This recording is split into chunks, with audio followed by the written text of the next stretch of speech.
村子就是曲龙村，现在建设的非常好。然后实际上从那个哪儿来？从那个219国道上，从门市乡过来，大概不到40公里，全程有路，对不对？我们到这儿来主要是想买鸡蛋的。等一下，到这边。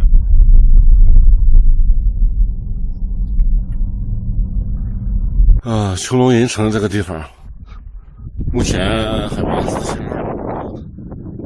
哎呀，但是这个小台阶儿，哎呀，看起来也有点头疼，往上爬试试。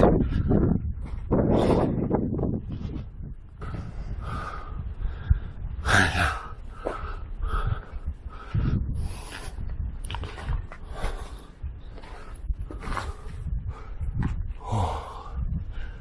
这是他们掏出来的山洞。你看这个洞顶啊，全是油烟的，那么厚的油烟。我就在这里面烤过这个，肯定烤过一些动物吃。这块石头是古董吧？啊，这得多少年了？哦，这边还有刻了这个，那个乖乖，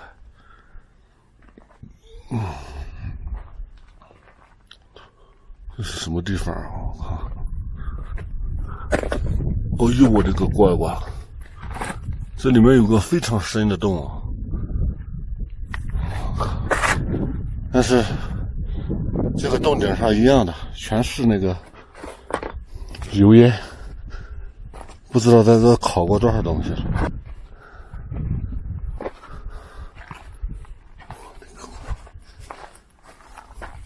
我这个乖乖，真吓人呀！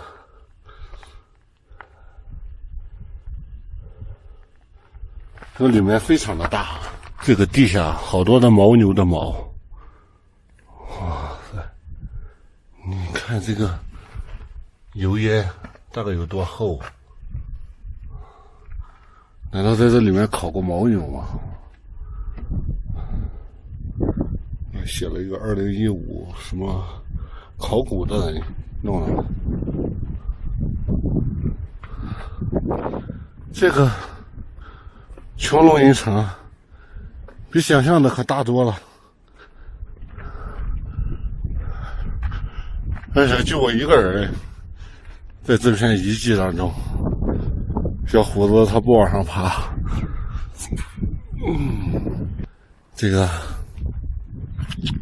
很多的洞里面，这个洞里面其实非常大，只是我不太敢进去。这个洞顶上全是油烟，估计他们在里面烤过很多野生动物，还有一些牦牛的皮毛。然后你看这个路也是非常的危险。窄的地方只能一个人过去。这洞，他还弄了一种颜色，涂料在上面。啊，对，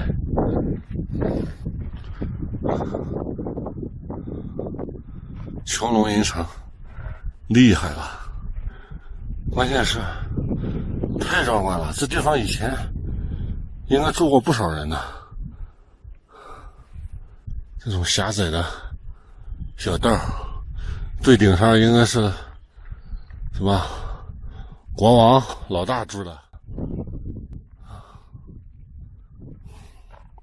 再往上看，喜欢探险的，喜欢看这种遗迹的，一定不要错过这个地方。而且目前它也不收票的。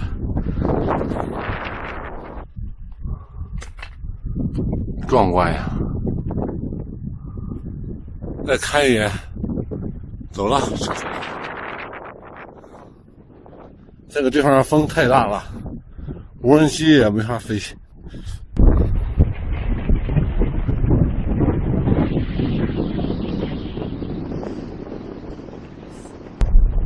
看这个路，这个穿越路线